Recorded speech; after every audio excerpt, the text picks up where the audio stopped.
시청자 여러분 안녕하십니까. 이제 2월 12일 새벽 2시가 넘었습니다. 오늘 제가 아침 일찍 방송해드리고 지금 심야 방송 처음 하는데요.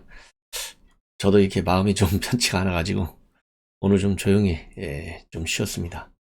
자, 그렇지만은 오늘 굉장히 중요한 두 번째 토론 내용을 중심으로 해서 여러분께 저의 평가를 말씀을 드리겠는데, 우선은 이 4명의 후보 중에서 이번 토론에서도 윤석열 후보가 아주 일치월장하고 있다라고 하는 것을 토론을 주도하는 이 외형적인 모습뿐만 아니라요, 오늘 토론의 주제가 된 여러 이슈에 있어서 상당한 공부 실력 발휘가 지금 되고 있다, 이렇게 보여지고, 그 다음에 이제 이재명 같은 경우는요, 역시 말이 횡설수설해요.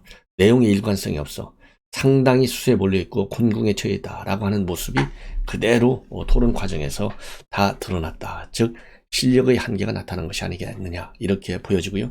그리고 안철수 후보 한동안 이제 한 17%까지 여론이 굉장히 지지세가 그야말로 폭등했는데, 윤석열 후보 쪽으로 이 정권 교체를 향한 여론의 강력한 지지로 인해서 안철수 후보 지지율이 좀 빠지고 있어요. 그러다 보니까 오늘 이 토론이 굉장히 중요한 거 아니겠습니까? 그래서 상당히 초반부터 토론의 주도권을 쥐겠다, 홍고 질문을 퍼붓고, 그리고 특히 연금 개혁 문제라든가, 지난번에도 연금 개혁과 관련해서 이 4명의 후보들 가운데 가장 돋보이는 토론했지 않습니까?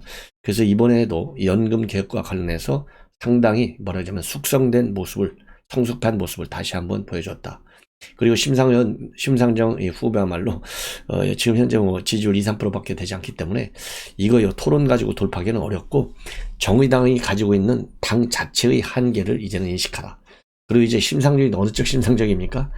심상정이 이제 구태 하나의 대선 후보적이 아니냐, 이런 본질적 한계 때문에 지지율 상승에는 굉장히 어려울 것이다. 오늘 또 토론도 비교적 잘했어요. 심상정 굉장히 기본적인 실력이 있는 분이잖아요. 그렇지만은 지지율 상승으로까지 이어질 수는 없고, 역시 2% 정도의 지지를 받지 못하는 후보로서의 한계성을 다시 한번 드러냈다. 그래서 이 전문가들의 평가는요, 지금과 같은 이러한 구도, 여론의 지형이 그대로 될 것이다. 이 얘기는 결국 윤석열 후보의 말하자면 정권 교체가 성공할 것이다. 이러한 이 견해가 좀 있는 것 같습니다. 그래서 제가 이번 토론 평가는요, 각 유튜버마다 다양한 방식으로 평가를 하고 있지만은, 저는 세부적인 내용 이런 거 하나하나 다 말씀을 드리지 않고, 전반적인 큰 흐름, 그리고 전문가들의 평가는 어떻게 이루어지고 있는지, 그리고 기조 발언에서 어떠한 입장을 했는지, 그리고 다 토론가 끝난 다음에 또 어떤 소감을 발표했는지, 시작과 끝, 그리고 전문가들의 평가, 이것이 앞으로 여론에 어떤 영향을 줄 것인지, 이런 측면에서 제가 분석을 해 드리도록 하겠습니다. 그리고요, 지금 TV조선에서 오늘 밤에 전격적으로 단독 보도한 내용을 보면 지금 단일화 전선에 상당한 진전이 지금 있다, 이렇게 보도가 나왔어요. 그렇기 때문에 지금 단일화와 관련해서 지금 외형적으로는 각자 뛰는 것 같이 보이지만은 물밑에서는 상당한 진도가 나가고 있는 것 같습니다. 자, 그리고 말이죠, 이 박근혜 전 대통령의 퇴원 시기가 상당히 늦어지는 것 같은데, 자, 이게 3월 9일이기 때문에요, 그 전에 나올 수도 있다. 아직까지는 그렇게 나오고 있는데, 제가 보기에는요, 대국민 메시지를 내놓는 데 있어서의 박근혜 전 대통령의 어떤 고민의 일단이 퇴원의 시기에 상당한 영향을 주는 것이 아닌가, 그런 예측도 해볼 수 있을 것 같습니다. 이러한 전반적인 큰 흐름을 가지고 말씀드리고, 맨 먼저 말씀드리고 싶은 것은, 여론조사 이제 매주 금요일 날 한국 갤럽 여론조사가 나왔는데요. 마침 이번에는 리서치 뷰가 여론조사를 했는데, 제가 쭉 말씀을 드린 바, 가끔 말씀을 드리는데, 이 갤럽 이런 데는 뭐 너무 친여 성향이 강한 데 아니겠어요? 아니, 동률이 나오잖아요. 동률. 지금 한두 번이 아니고 여러 차례 나와요. 근데 이번에는 갤럽이 또 1% 차이로 윤석열 후보가 리드한다고 나오는데, 리서치 뷰의 경우에는 48%, 그야말로 거의 절반에 가까운 이 지지율까지 나오고 있어요. 그래서 흔한 얘기로다가 이 갤럽의 장난, 조작 가능성, 이것이 제대로 이 리서치 뷰에 의해서 걸린 것이 아닌가라고 판단을 내릴 수 있을 정도로 엄격한 지지율의 차이가 있다. 여기서부터 제가 말씀을 한번 드리겠습니다. 자, 그래서요, 이 갤럽 조사의 이 경우 이게 일자는요 8, 9, 13일이에요. 8, 9, 13일. 그리고 리서치 뷰는 9, 10 이틀이고, 이 갤럽은 전화 면접이고, 리서치 뷰는, ARS입니다. 그 차이만 있어요. 그래서 쭉 이제 한번 말씀을 드리면, 대선 후보 지지도, 윤석열이, 지금, 37로 되어 있습니다. 그래서 1월 말, 1월 25일하고 27일이 최근 건데요. 2주 전이죠. 윤석열하고 이재명 둘이서 똑같이 35, 35였어요.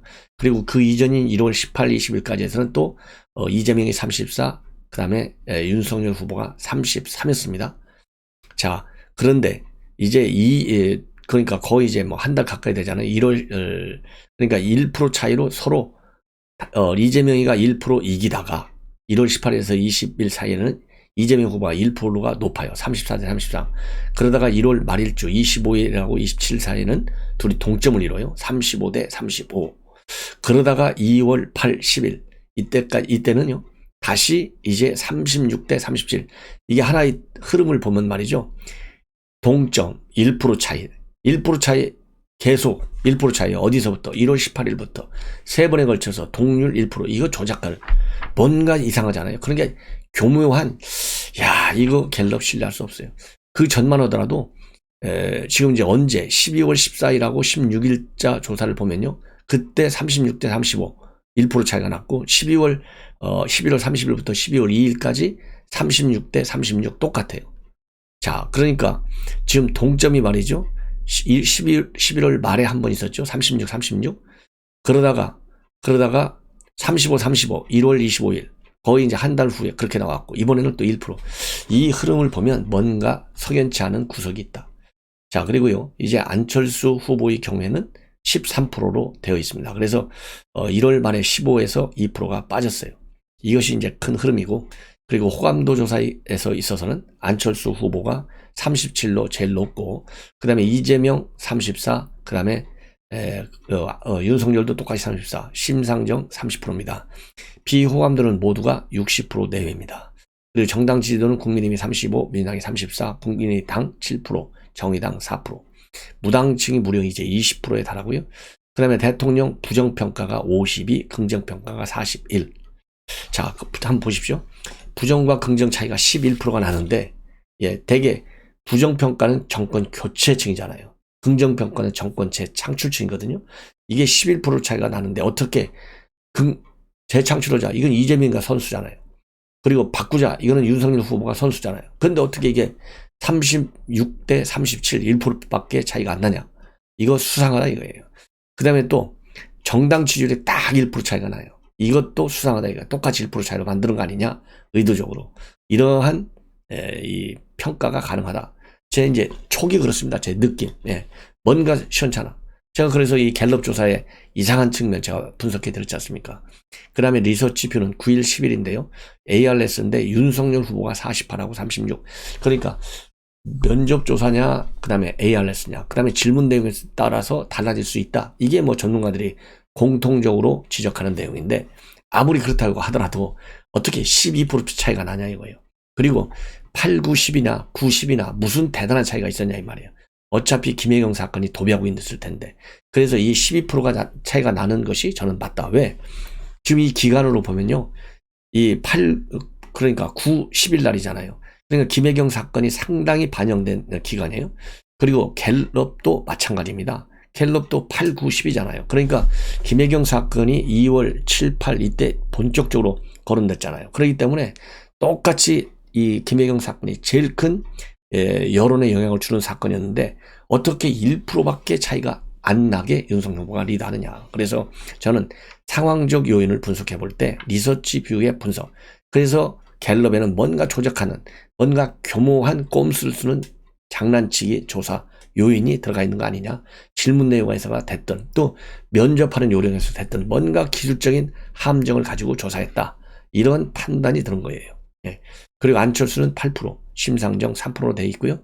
절대 찍지 않겠다. 이게 이재명이가 50%예요. 그리고 윤석열 40%. 자, 이거 여기에서도 10% 차이가 나잖아요. 그리고 정당 지지들로 보면 국민의힘은요 42%예요. 그리고 민주당이 33%. 이게 벌써 9% 차이가 나잖아요. 이 9% 차이만큼 말하자면 후보 지지율에도 아까 말씀드린 대로 12%가 차이가 나는 거예요. 자, 그러면 이제 갤럽, 아까 말씀드린 대로 갤럽의 경우에는 정당 지지율이 딱 1% 차이가 나게 딱 지금 조사가 돼 있어요. 35대 34. 이게 보면 후보 지지율에서 1% 차이가 나잖아요.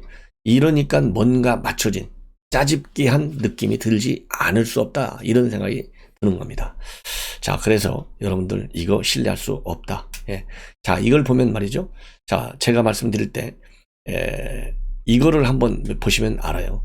NBS도 친여 성향이 굉장히 강한 여론조사 기관이잖아요. 여기도 보면요. 이재명하고 윤석열이 35%로 돼 있어요. 한국갤럽은 한국갤럽의 경우에는 지금 조금 전에 말씀을 드린 대로 한국갤럽은 얼마냐? 36대 37.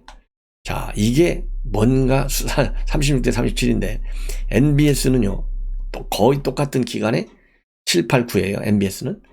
자, 똑같은 기간에 여기서는 35%, 35%가 나와요. 그러니까 갤럽 친여, NBS 친여 이게 거의 35, 35, 36, 37 이렇게 만들어진 게 아니냐. 그러면 칸타코리아, 이번 조선일보에서 많이 이용하는 데죠. 칸타코리아를 보면 41.2 대 31.3이에요. 그러니까 이거는 10% 차이가 나. 자, 이거 10% 차이가 나죠. 그리고 리서치 뷰 여론조사. 제가 조금 전에 말씀드린 대로 리서치 뷰는 12%가 차이가 나지 않습니까? 그러니까 칸타코리아는 비교적 중립성, 또 객관성, 그리고 리서치 뷰 둘이 비슷하게 가잖아요. 이걸 보면 친여 여론조사인 NBS 갤럽 이거 신뢰할 수가 없다. 이런 결론이 나오는 겁니다. 자, 이렇게 해서 여론조사 내용 제가 분석을 좀 해드렸고요. 저도 이제 정보 분석을 뭐 한 30여 년 한 사람 아니겠습니까? 이거 뭔가 수상해요. 네. 자, 오늘 그러면 이제 기조 발언을 보면 이 후보들이 생각하고 있는 정부, 어떤 정부가 되겠다. 이제 감이 들잖아요. 자, 그래서 이재명 후보가 얘기한 걸 보면 무능함과 복수심만으로 우리 미래를 망칠 수는 없다.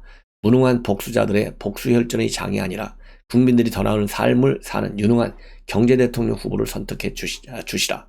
이렇게 얘기했는데 여기서는요. 무능, 복수 이게 이제 문재인 정권의 적폐 수사하겠다. 이거를 갖다가 비판하는 거예요. 그러니까 이 적폐 수사 문제에 관련해서 이 본 토론에서는 별로 다루지 않았어요. 예. 그래서 그런 거를 우회적으로 이제 복수 혈전의 장 이렇게 해서 내부 결속을 도모하는 이러한 기조 발언입니다. 그리고 유능한 경제 대통령 이게 자기가 마치 경제적으로 이 포퓰리즘을 호소하는 거예요. 그러니까 돈 뿌리길 테니까 돈 뿌리는 대통령이 최고 좋은 거 아니냐? 나를 찍어달라는 건데 국민들이 더 이상 현혹되지 않는다. 그리고 윤석열 후보는 뭐라고 했느냐? 어느 후보가 진정성 있는지 잘 판단하셨을 거라고 믿는다.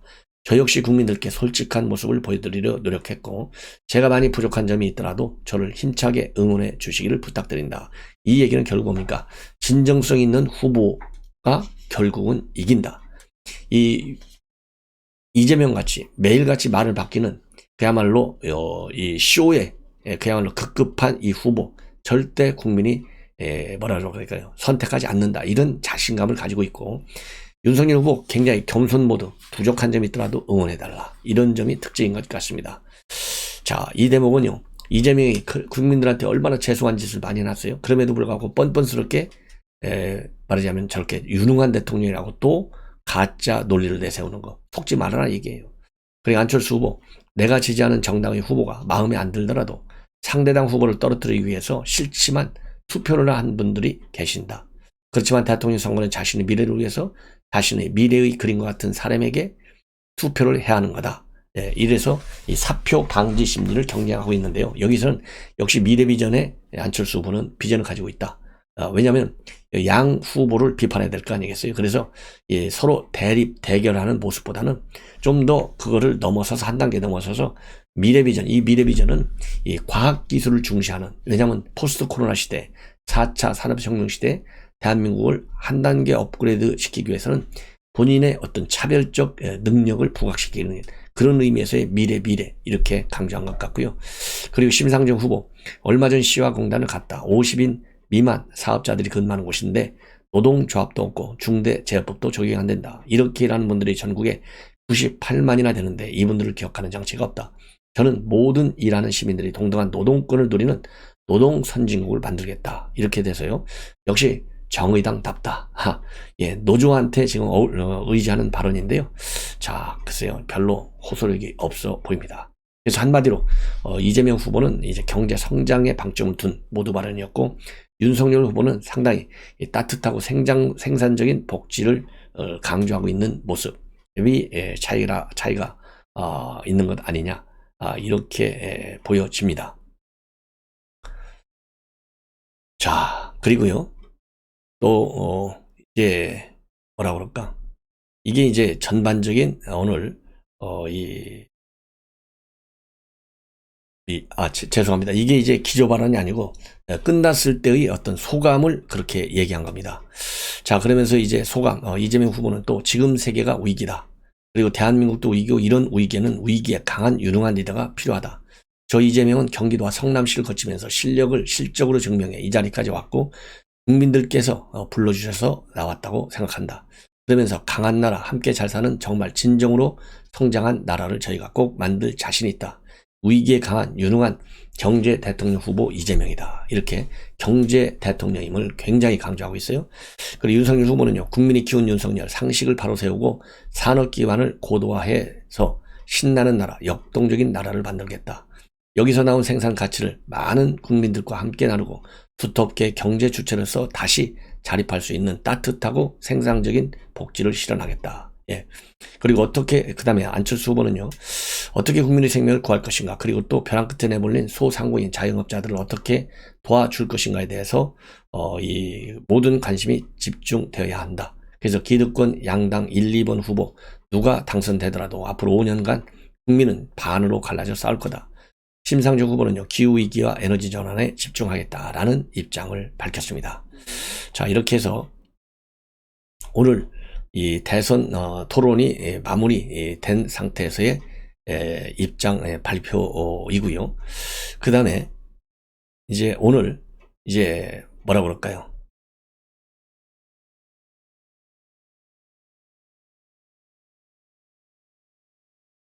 그리고 이제 외교 문제와 관련해서 이 모두 발언 속에서요, 이 외교 문제와 관련해서 지금 이제 윤석열 후보는 불종 외교로 안보가 위태롭고 비상식적인 정책으로 경제는 후퇴하고 있다. 양극화는 심해졌다. 윤석열은 상식을 바로 세우고 산업 기반을 고도해서 신나는 나라, 역동적 나라를 만들겠다.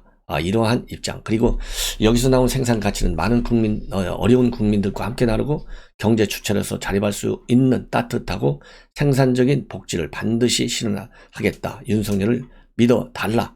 이러한 입장문을 또 내놨습니다. 예. 그리고요, 이제 토론이 다 끝난 다음에 이제 장외에서 한 얘기인데요. 자, 이재명 후보의 경우에는 언제나 국민을 뵙는다는 것은 가슴이 두근거리고 설렌다. 특별히 아쉬운 것이 없다. 그리고 지난 1차 토론하고 큰 차이는 못 느끼고 서로 주어진 시간에서 최선을 다했다. 이러한 소감. 그리고 윤석열 후보는요, 늘 아쉽고 다음번에는 잘 준비해서 국민께서 궁금하신 점을 잘 아실 수 있도록 준비하겠다. 네 사람이나 토론하면서 시간 제한이 있고 또 질문을 하면 자꾸 엉뚱한 딴 소리로 도망가는 분도 있고 하니까 어렵다. 이게 이제 이재명을 직격한 것이죠. 그리고 안철수 후보 2차 토론 때부터는 조금씩 공격 수위를 올리기 시작한 것 같은데, 앞으로 여러 정책적 부분들에 대해서 날카롭게 파고들고 제대로 물어보겠다. 이러한 입장을 내놨습니다. 예. 자, 그리고요, 또 뭐라 그럴까요?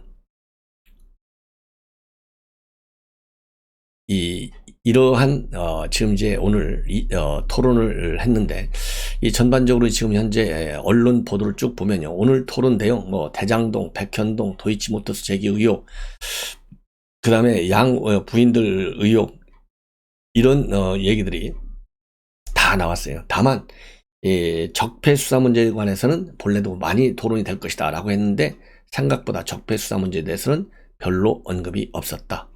이 얘기는요, 네거티브 공방에 대해서 지금 여론이 별로 좋지 않잖아요. 그렇기 때문에 이 적폐 수사 문제에 대해서 서로가 자제한 것이 아니냐. 그래서 이번에는 그래도 이 정책 부분에 대해서 조금 지난 1차 토론보다는 좀 더 많이 나왔다. 이러한 평가를 받는 것 같습니다. 자, 그렇지만은 전반적으로요, 뭐라 그럴까, 좀 구체적으로 보면 2030 청년정책 부분에서는 학업과 취업, 주거 불공정 문제가 제기됐고, 일자리와 주거 안정 대책, 이런 시급성도 지적이 됐습니다. 자, 그렇지만 앞으로도 더 구체적인 대안을 강구해서 제시할 필요성이 있다, 이런 생각이 들고요.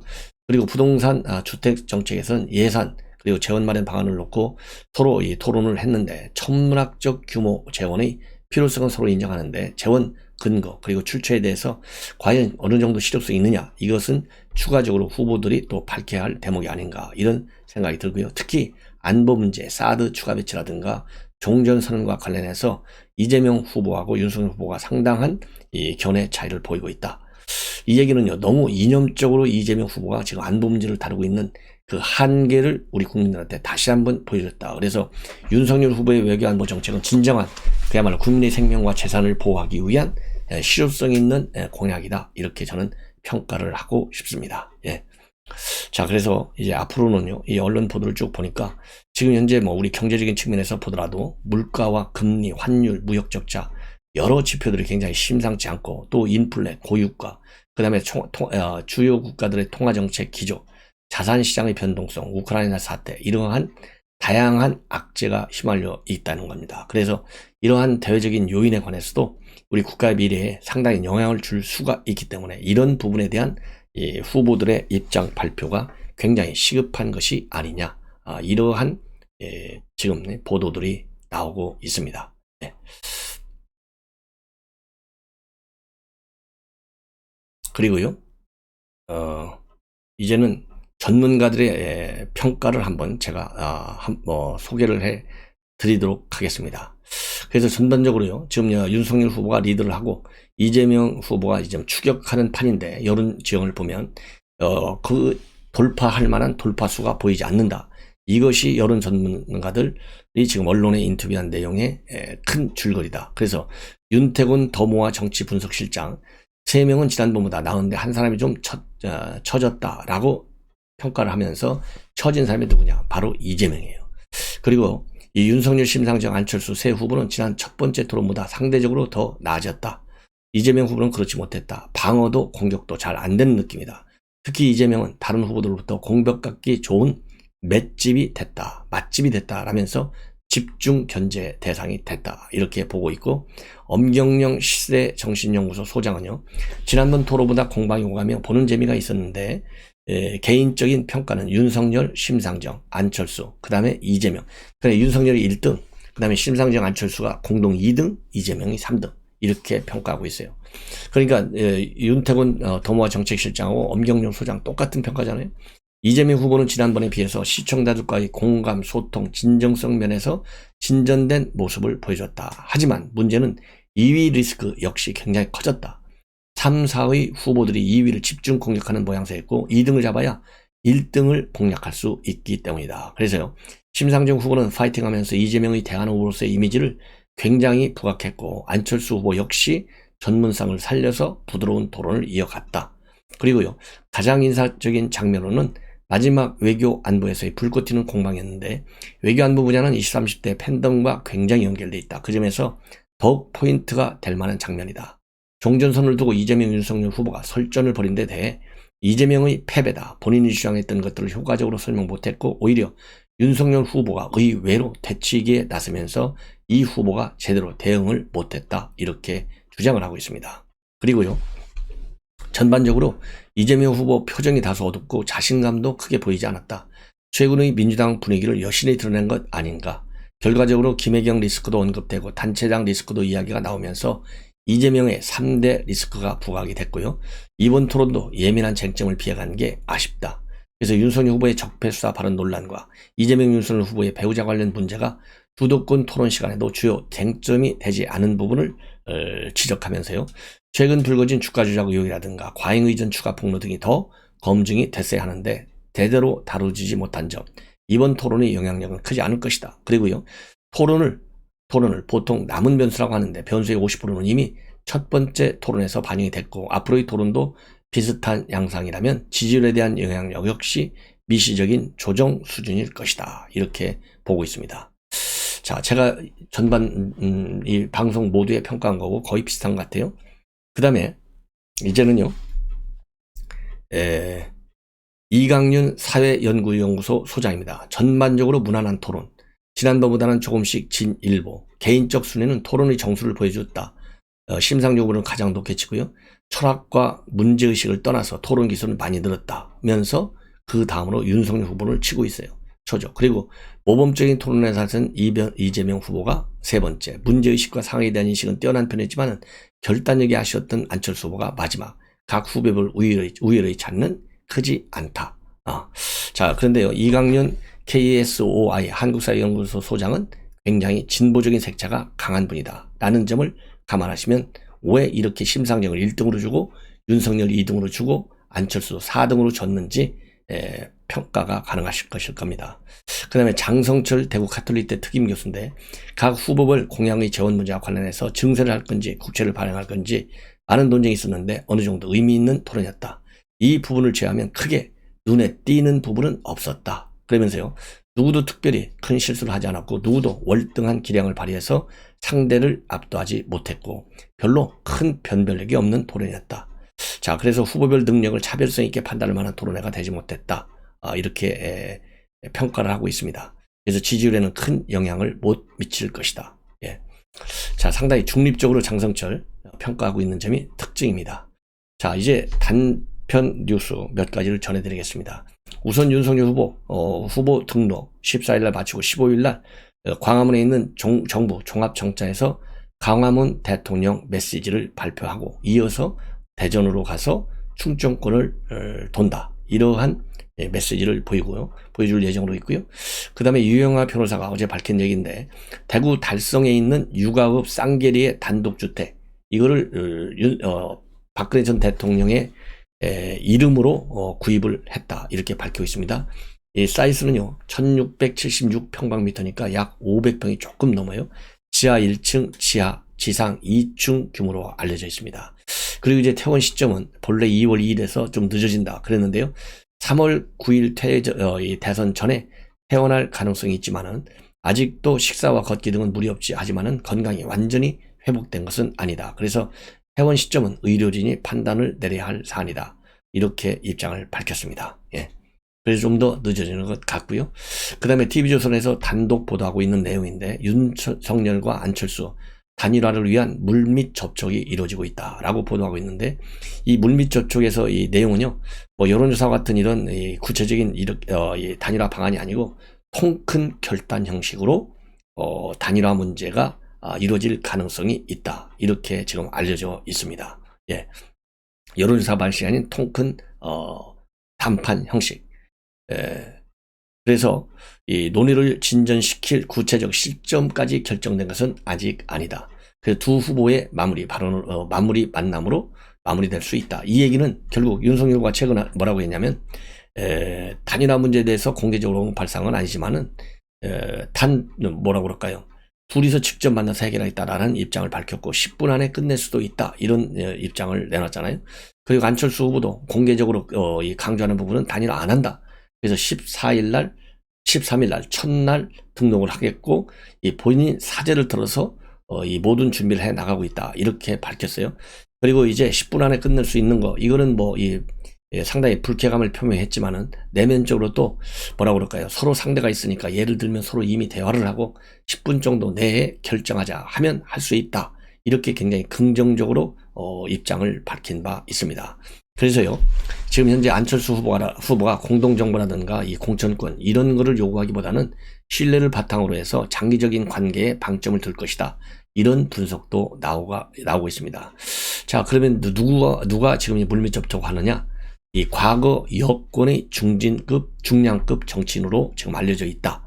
지금 그렇게 윤석열 후보 측에서는요, 안철수 후보하고 뭐라고 그럴까?